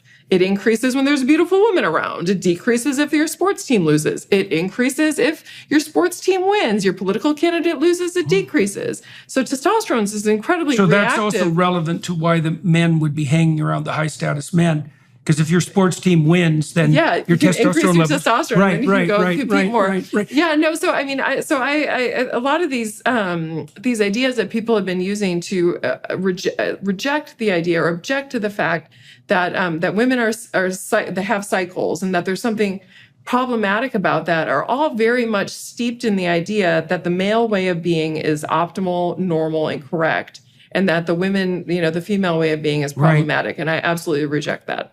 And so when we take the birth control pill, what it does is instead of allowing you to cycle between these two hormones, because you start with this big increase in estrogen, which is coordinating all of the activities related to sex and conception, because this is the period in the cycle in which sex can lead to conception. Mm-hmm. And how long a period is that? It's about that period of time is about 5 to 7 days. So about 5 days prior to ovulation, and then within 24 hours of ovulation, during that window, which we call the fertile window, sex can lead to conception. And that's how many days a month? It's about 5 to 7. Yeah, right. Okay. So, and then after ovulation, a little temporary endocrine structure forms from the empty egg follicle, and it begins releasing women's other primary sex hormone, which is progesterone. And when that hormone is being released, it tends to make us sleepier. It makes us hungrier. It makes us, it lowers our testosterone levels. It does a bunch of things physiologically that are helping prepare women's bodies for pregnancy, right? And prepare ourselves for the possibility that an egg might implant. And so women generally are less likely to be going out and doing risky things and more likely to avoid contaminants. So women's disgust sensitivity increases. There's all of these things that go on that are essentially preparing our body for this. That's when they have maximal postcoital regret that. I bet that that's so funny. And so you get this waxing and waning between these two hormones that are organizing our bodies for two different activities, implantation and conception, sex and conception, and then implantation and pregnancy. And we go in between these two states.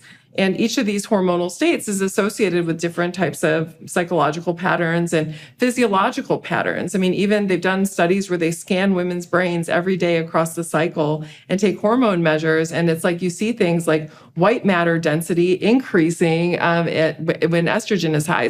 You get new dendritic spines in the hippocampus when estrogen is present. And then these things retreat when you're under the control of progesterone. And so we experience all these changes. Right. And that's a very normal part of being a woman. And when you take the birth control pill, what it does is you get a daily dose of a relatively low level of synthetic estradiol, so estrogen, and a relatively high level of synthetic progesterone, which is called a progestin because it's not biologically identical. And this mimics the state that a woman's body is in during that second half of the menstrual cycle when conception isn't possible. And what this does is it sends a signal to the hypothalamus not to stimulate the ovaries to produce a new egg because it's essentially waiting to see what happens with the one that was just ovulated. And so when you're taking the pill, you get the same daily dose every day of this synthetic hormonal state that's kind of keeping you. So in principle, the body's reacting as if the woman has been sexually satiated in the most fundamental way. She might be pregnant. Yes, she might be pregnant, essentially, is what that is saying. And so one of the logical consequences of that correct me if I'm wrong, she should be less interested in sex. Bingo. But then this also ties into the change in her preference for men. Yes. So let's talk about that a little bit. Because, one of the things that really shocked me when I came across this probably 10, 15 years ago was that there was pronounced variability in the faces that women found attractive across the menstrual cycle. And so if you take photographs of the same man and you widen or narrow the jaw, widen jaws is a sign of more classically dominant, it's the wrong way of thinking about it, competent, confident, masculine faces. You can do it with the same man. And the women who are in their most fertile periods prefer the wider jawed men. Yes. And so so then I thought, this is a problem because it means that women who are on the pill prefer feminine men. Then I thought that's a real problem because it might be that women on the pill really don't like masculine men, that's probably a problem because we have a lot of tension between women and men in our society. And we have no idea how much that's driven by the fact that the pill is transforming the manner in which females perceive the most masculine men. I mean, it's terrifying if that's the case. Right. No, it's very provocative, right? That's the word I would use. It's incredibly provocative because what research has been showing now for about 20 years that when women are in the point in the cycle when estrogen is high, that's associated with an increased preference for testosterone cues, like you said. Vocal, facial, and behavioral masculinity are things that women are really zeroing in on right near high fertility in the cycle.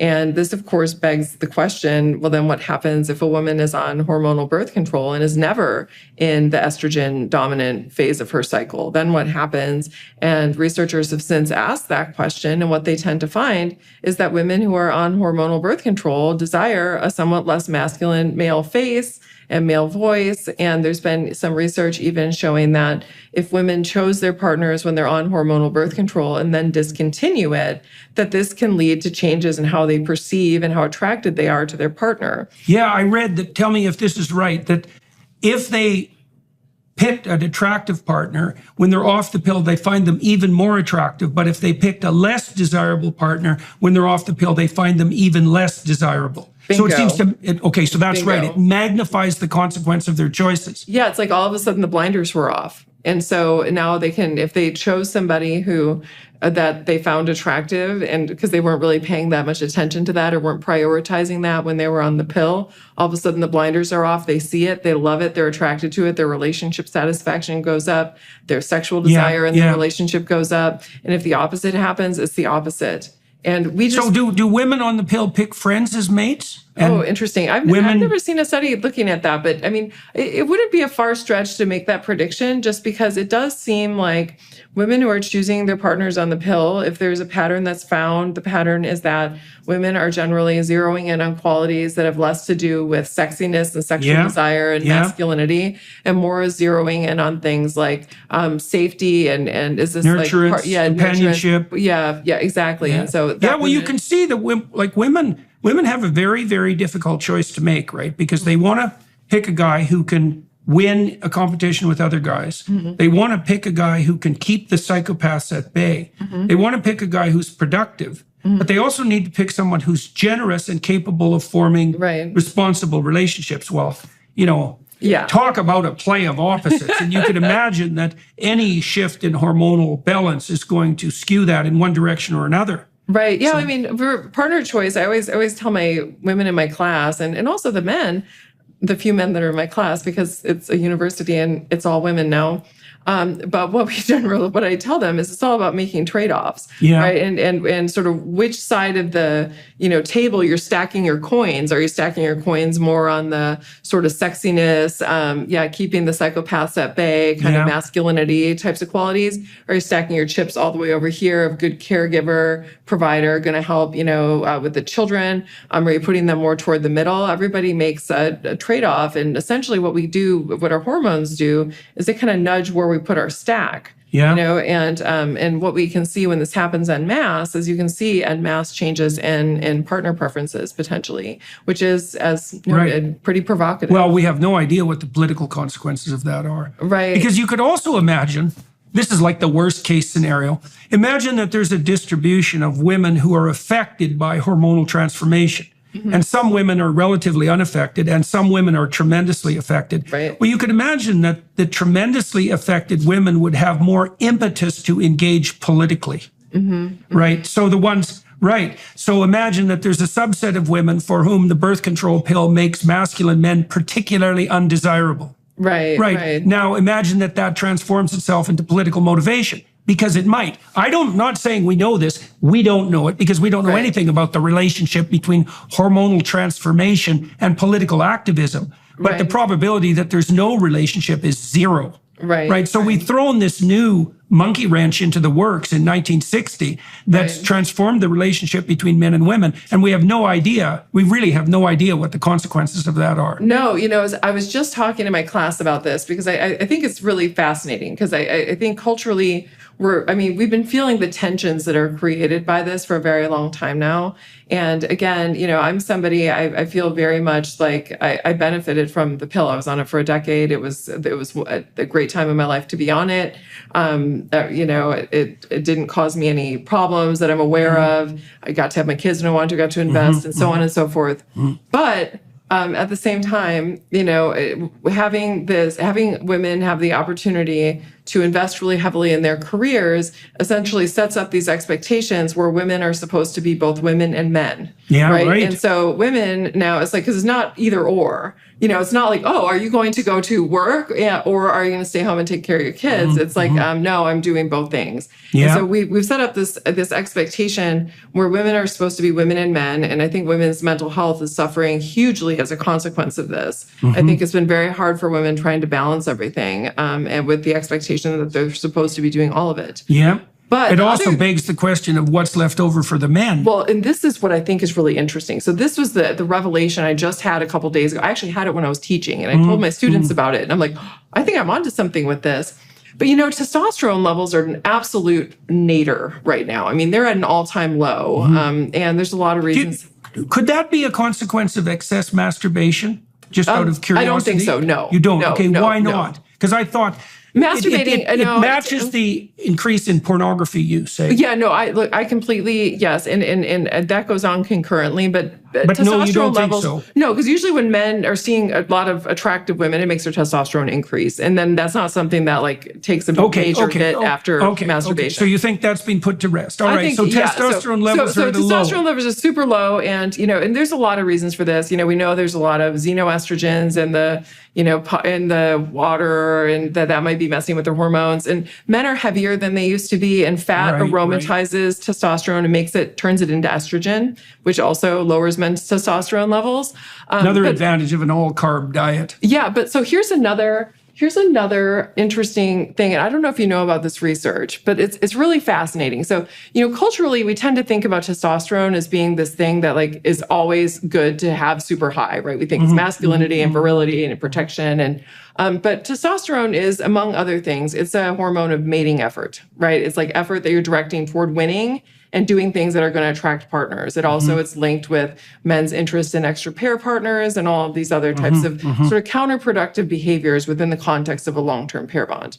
And so what research finds is that when men get married or are in a long-term committed relationship, their testosterone levels decrease a little bit. And this happens absolutely functionally because it's essentially easing the foot off the gas pedal because it's keeping men from doing counterproductive things within the context of a pair bond. When men have young children, suppose it tilts them more to the. Oh, okay, go ahead. Men have children. Their testosterone levels decrease again. And the more caregiving that men do, the more their testosterone lowers. And this isn't permanent.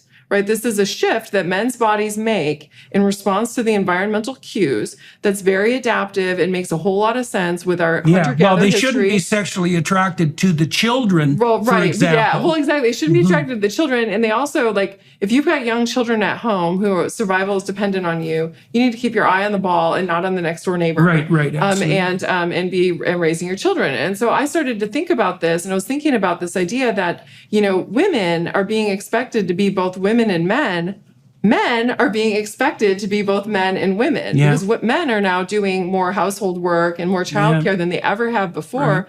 I think which women also tend to find not attractive. Well, no, they do. It creates problems within the relationship because women lose sexual attraction in that context. But then men's testosterone levels could be decreasing in response to that. And that could be one of the factors that's contributing to men's low testosterone currently, is that we've created this case where women are having to be women and men are having to be men and women. Right. And so what it does perversely for the men is that the men who are adopting the caregiver role more explicitly also put themselves in the terrible position where they're less sexually desirable. Right, I saw a very funny study at one point. It might have been David Buss, because he does funny studies all the time because he's still allowed to.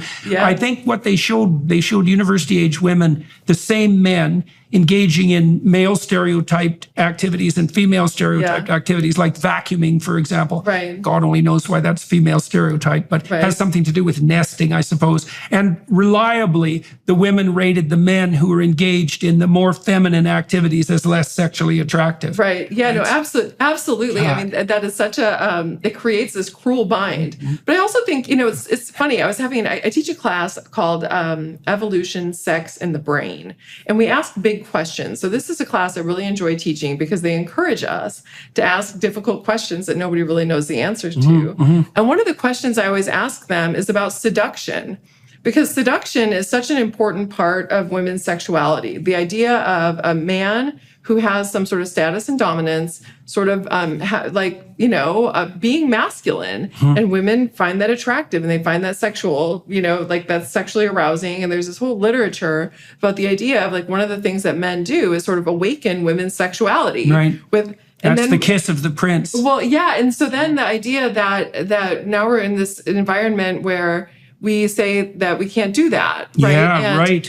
But it's like also at the same time, it is important that women have exercise choice, right? And obviously, like we don't want women getting sexually assaulted, right? And so it's like how do we create a space, like culturally, like what is the conversation that we need to be having where it's like seduction is okay, except that it's not. Yeah. I mean, it's really You're tricky. definitely going to get fired. You're absolutely 100% going to. Well, I see one of the things that's so perverse about the modern university campus is, on the one hand, there's this absolute insistence that every possible form of sexual behavior is not only to be tolerated, but celebrated or even worshipped. And on the other hand, every single interaction between a young man and a young woman is so rife with danger that it has to be formulated into a contract before it can be undertaken. Right. Right. Well, you get with that sort of absolute licentiousness, you're going to get a call for like tyrannical regulation of sexual behavior because you can't have that much looseness without a demand for tightness. But it does beg the question that you're putting forward. And well, one of the answers to that, I would say, this is a sort of a sideways answer, is that alcohol is a very bad thing to pour into the mix. Right. Yes. Because it's the case that almost all sexual assault, especially the date rape types, but even the more violent types, almost all spousal abuse, all of that would disappear if alcohol disappeared. This is a conversation nobody will have about campuses, because part of the problem on campuses is that young men and young women who don't have that much experience with each other and who are also anxious as a consequence generally meet each other in alcohol-fueled bouts. And that's like you can't say that alcohol causes violent crime, but you can damn near say it. 50% of people who are murdered are drunk. 50% of the murderers are drunk. The stats are even worse with regards to sexual assault.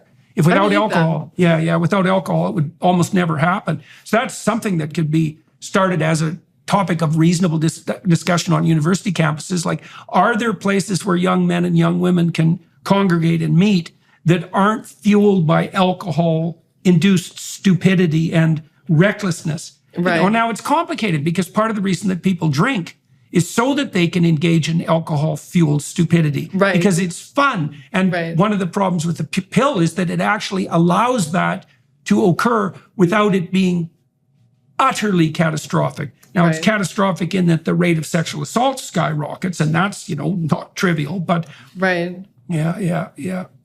Okay, so you wrote a letter to your daughter at the end of your book, eh? I did. Yeah. And so, I want to ask you about a couple of other things here. The curious case of the missing cortisol. Let's do two things. The curious case of the missing cortisol. Yes. That's very interesting. And also a letter to my daughter. Sure. Okay. So cortisol. Yeah. This actually is the reason I wrote the book. And I'll say that it's the reason I wrote the book because I was sitting in a research talk about the effects of early life trauma on the stress response in adulthood. And I'm sure you're very familiar with all of this work because one of the things that I do research on is early life adversity and how that affects developmental outcomes. And I was in a research talk on that. And the researcher was just like mentioning, we collected data on X number of men and women. We only analyzed the data of the men in our sample because the majority of the women in our sample happened to be on hormonal birth control. And everybody knows that women on hormonal birth control don't have a cortisol response to stress. And then, that was me. I was like, No cortisol. Wait, who knows that? Like, everybody Wow. knows that? And so I went up and I didn't hear anything else, because it was just like, I was just absolutely stunned, because that's like what you see with PTSD. And that's what you see with people who've experienced severe trauma, is no cortisol response to stress. It's not good. And so I waited until after the talk, and I went and talked You see to that in depression too, if it's long-term. Yeah, I know. I mean, it's really, really bad. And so it means no play in response to stress. No adaptation in response to stress. No, I know. And it's funny, because God. everybody always thinks that like cortisol is this bad guy, and like, whoa, it's got to be great. And it's like, no, like stress is the bad guy. Cortisol helps you adapt to stress. Like cortisol is a good guy who comes in to help sort of restore homeostasis after your body's gotten all screwed up from whatever's stressing it out. And so I went and I talked to my colleague afterward, and I said, did you say that women on hormonal birth control don't have a stress response? And he's like, yeah, they don't. I was really surprised by it too. But then I went to the literature. They don't have an adaptive stress response. Yes. Yeah, they don't. Because they report experiencing stress. Right. And they have their sympathetic stress response is still going off. Yeah. But they don't have any cortisol release. And so I went to the literature, and he was right. People had been publishing on this since the 90s. And I'd never heard anything about it. And I was on the pill, and I'm a woman, and I study women's hormones. And anyway, after that, I was like, what else don't I know about hormonal birth control? And that was what led me in the rabbit hole that essentially led me to write the book, because there were so many things that the pill does in terms of, neurobiologically, like what it does in terms of the brain, and then just psychologically, proximally, like in terms of mood, sexual desire, partner choice, which we talked about in attraction. And okay, so and what's the consequence of the intent? Okay, so women get stressed. So women get but they don't stressed. have a cortisol They don't have a response. cortisol Okay, so response what's to the stress. consequence of that? So here's the really great answer. Nobody knows. I'll tell you what we know from research that hasn't directly linked the things together. We just did a study where we found that you get changes in the inflammatory response to stress in hormonal birth control pill users in ways that's consistent with the type of inflammatory response that tends to lead to things like autoimmunity, which we know women are at a much greater risk for than Does men. it lead to depression? Because to there's lots of depression? evidence that depression Yes. is an inflammatory condition. Yes, depression and anxiety are also some things that we know that being on hormonal birth control puts you at a significant greater risk for.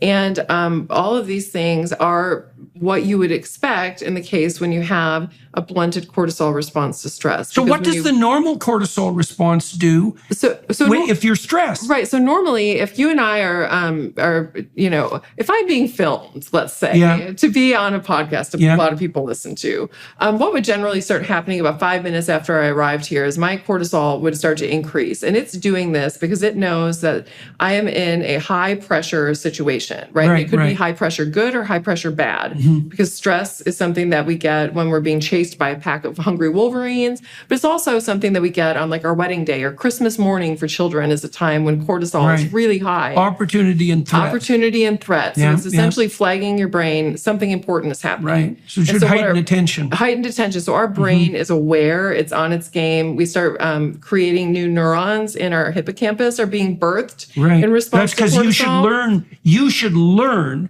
when there is maximal opportunity and maximal threat. Absolutely, right. Absolutely. And the hippocampus is crucial for that. Absolutely. And that's exactly what's going on. So that's an important thing that our bodies do is grabbing on. It's helping us absorb these important experiences so that way we can have them for later. Right. It dumps fat and sugar. To change. Yeah, to change. It dumps fat and sugar into our bloodstream. So that way our brain has access to glucose, but also so our muscles do. So we can make a quick getaway if we need to get away quickly, if we're being chased. So it should mean that blunted cortisol response should mean that women on birth control don't update their navigational maps as effectively, because the hippocampus is also the fundamental place of the origin of hippocampal maps. Yeah, for hippocampal maps. Of navigational maps. Right, yeah, and I've never seen any research on that in particular, but I have seen it with emotional memories. And what they find is that women who are on hormonal birth control have a harder time encoding emotionally valenced events when you stress them out, which is exactly what you would expect when you don't have cortisol response. That means you're not adapting to the... Right, and I've heard... Awful. That's really not good. No, it's not. And I've actually heard from a woman who's a practicing therapist because I had gotten several emails, and finally somebody called me, and I answered the phone, which I don't usually do, and I don't know the number, but it was one of these therapists asking about PTSD and therapy when women are on hormonal birth control, because they all had the same theory that women don't respond as well to therapy for PTSD. To exposure. Yeah, when they're on the pill. Oh my God, that's terrible, because there's no difference between exposure therapy and learning. Right. Yeah. Exposure therapy is just the technical use of the learning situation in the therapeutic context. Right. Exactly. Yeah. And she said we don't get the kinds of outcomes that we need when we have women who are on the pill. Okay. So what that implies is women on the pill can't update as well. Yeah, exactly. Jesus, that's brutal. Yeah. And so this is, I mean, obviously, and here's this thing that we're taking just not to ovulate. And in some cases, women are being put on this, teenagers, for their skin. Yeah. And it's like, we know nothing about the long-term consequences of brain development, of blunting a woman's own hormone production, and then replacing it with these synthetics. Yeah, so talk about that. There's no way it doesn't affect brain development. I mean, it's like post-pubertal brain development is coordinated by our sex hormones. Right. And and if you blunt that, for a naturally cycling woman, you go through this period of estrogen and then progesterone and estrogen and progesterone. And when you shut that down and then just put in this daily synthetic dose, the idea that that's going to lead to the same brain development outcomes as getting Is that an extension of pre-pubertal hormonal balance? Yeah, I mean, pre-pubertal hormones are such a disaster because women's HPG axes are still regulating themselves. I mean, their brains and ovaries are still learning how to communicate, everything. And so women's cycles tend to be messed up, a little bit, screwy at that time because everything is learning itself. So does putting women on the pill when they're very young interfere with the full manifestation of puberty? That's a really great question, and it's not one that anybody knows the answer to. Well, it seems like a logical conclusion for what you've described. Well, exactly. I mean, it's not something that I know. And the thing is we've been putting women on these drugs forever. I've only seen 3 studies that have looked at long-term consequences of hormonal birth control use during adolescence and on development. What the research is pointing in the direction of the fact that using hormonal birth control during adolescence puts you at a greater risk of developing major depressive disorder over the course of your lifetime, even after you've discontinued it. Not good stuff. Not something that you want your daughter to be suffering so that way she doesn't have acne. And I don't think that this is being very well communicated to the parents of girls. And I think it's a travesty. I really do. Okay, 2 more things. The hormones that women are put on aren't the bioidentical hormone. Okay, so let's talk about that, and then let's talk about your my daughter. Okay, so the synthetic hormones that are in hormonal birth control, you'd think that they would be sort of biologically identical to our body's hormones, and for the most part, the synthetic estrogen that is in hormonal birth control is it has nice binding affinity and nice binding specificity to estrogen receptors. The synthetic progesterone or the progestins that are in hormonal birth control are not. And most of them aren't even synthesized from progesterone. They're actually synthesized most of them from testosterone. And so chemists modify testosterone molecules in ways that make them able to stimulate progesterone receptors, but they don't always have perfect binding specificity, meaning that they also bind to other receptors for other hormones, and they don't necessarily have They're messy, and they don't have good binding affinity, where they'll stimulate the receptor and then fall off.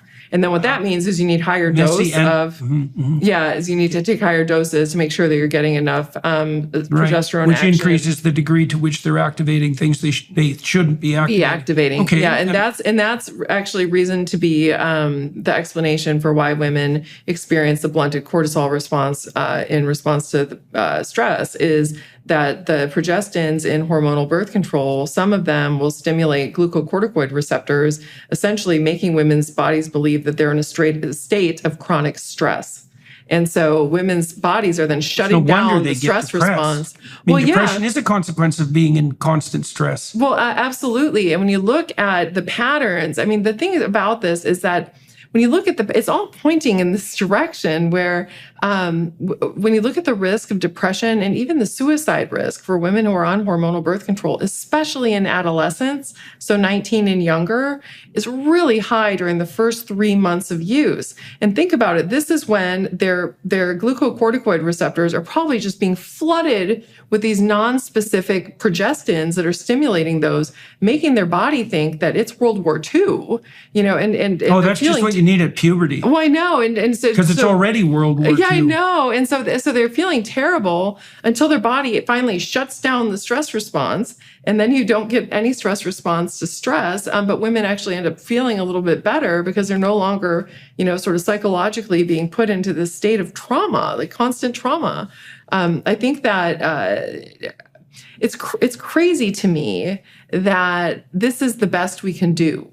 I think about how important. Why aren't we doing better than this? I think that the reason for that is because there's nothing more important than this. No, fertility regulation is so important for women in terms of being able to meet their goals that most women are willing to put up with all the bullshit that goes along with it because they don't feel like they have any other choices. Right. Well, they also don't know. Well, right, and they don't know. And then the drug companies are like, if it ain't broke, don't fix it. Yeah. And so it's like, well, the women are taking it, so who cares? And women are like, we're just having to deal with it.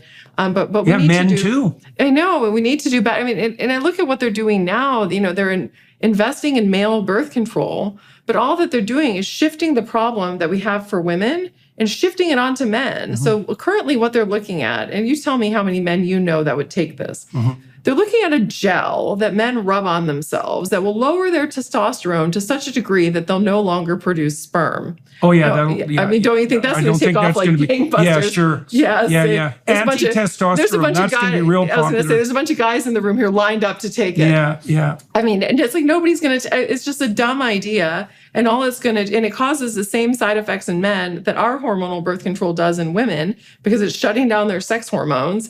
And the men that they try it on are like, these side effects are terrible. I'm not taking this.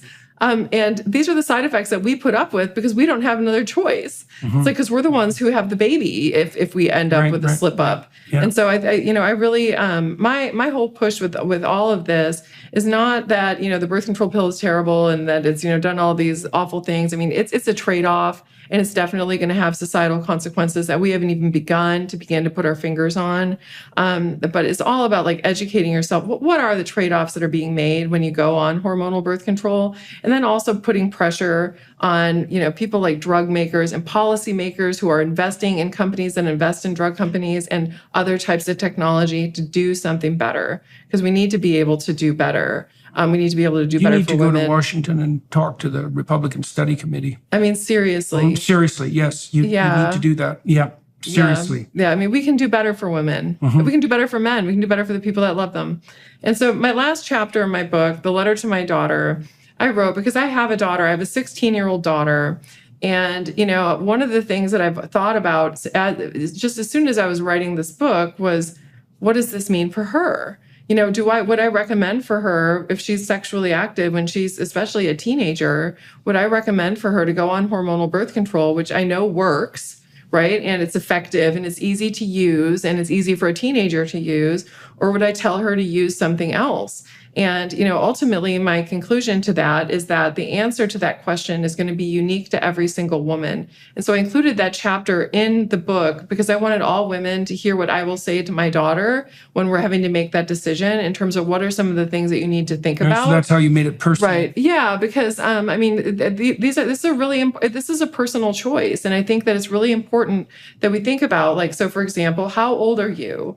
Right. So we've been talking about brain development. Mm-hmm. If my daughter wanted to start hormonal birth control before the age of 19, I would want her not to be on it if there's any other thing that we can do that I know would prevent her from getting pregnant if she was sexually active, just because of what I know about brain development. After 19, the effects seem to be more or less reversible.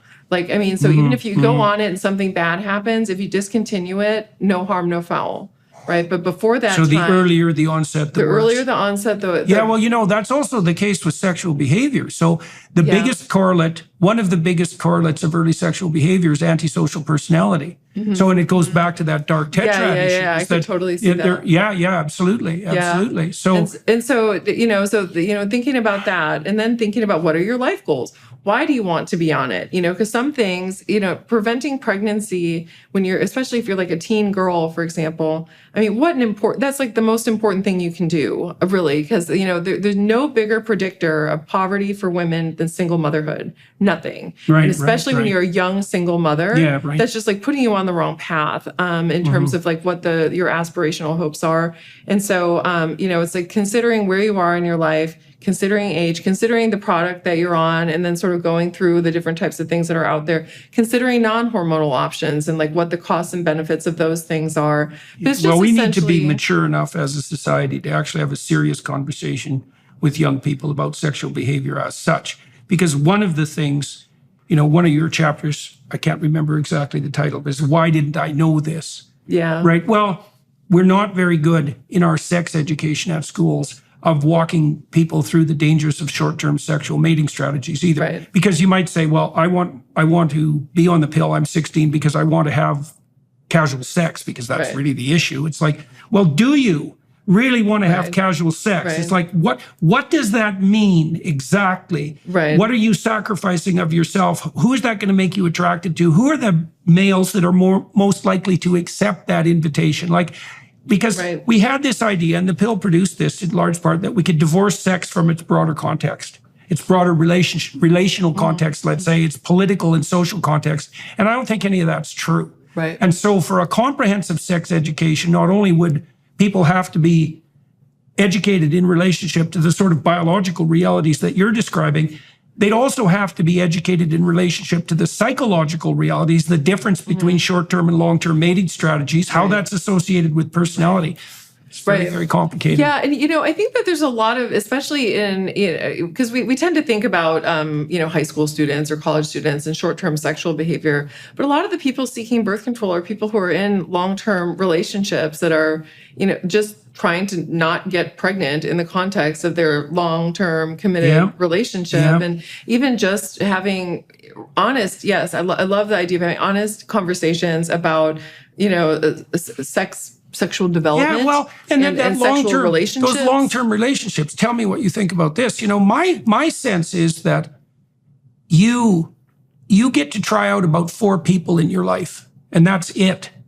Right? Well, because if you think that fertility window, let's say it's in trouble by the age of 30. So you've really got, by the time you have a bit of a brain, so let's say 19, you've got 11 years. Right. Okay, so how many people can you get to know to evaluate for long-term mating suitability in 11 years? Well, 5's a lot, I would say. Yeah. Right. So no, I think that's funny. I love that you landed on 4. I mean, it seems reasonable, right? Like I don't. Yeah. Well, it's but the thing is, it's reasonable. It's very finite. Yeah. And so that means the importance of your choice of a committed dating partner is likely far more important than you think. Right? Because maybe when you're 17, you think, I have lots of time. It's like, well, you're 17 and you've only been alive for 17 years, and 10 years might seem like a long time, but it's not. Right. Right. Especially when you have to push leaving home, adopting the responsibilities of an adult, becoming educated, establishing a career, finding a long-term partner. You got 10 years to do that. You're going to be running, especially if you're female. Right. Yeah. So interesting. All right. Well, any parting words for the young women who are? How has this changed your? Let's close with this. Yeah. What has learning all this done to your views on birth control? Yeah, that's good enough. Okay. Well, let me think about this for a moment. Well, I mean, to me, I had the same blind spot everybody else had. I was on hormonal birth control for more than a decade of my life. All the while, I was studying the effects of women's hormones on the brain. I was studying psychology and behavior and the way that women's motivational shifts change in response to hormones. And I never spent 1 second thinking about what the hormones in my birth control were doing to me psychologically. Like I have Right, so that it's all big of a, benefit, no cost. yes, I had an absolute blind spot. And so for me, this whole process really removed that blind spot. And I mean, it was embarrassing. It was really embarrassing to be a psychologist. And I like to think I'm a pretty good one and that I know a lot about a lot. And never have to made that connection really felt like I was like, this is the most this is the most embarrassing thing ever. Right. But that's how sort of blind we all are to it. I mean, it's also one of the things I talk about in the book is like anabolic steroids are illegal because of the impact they can have on men's health because they're sex hormones and they have these non-specific effects all throughout the body.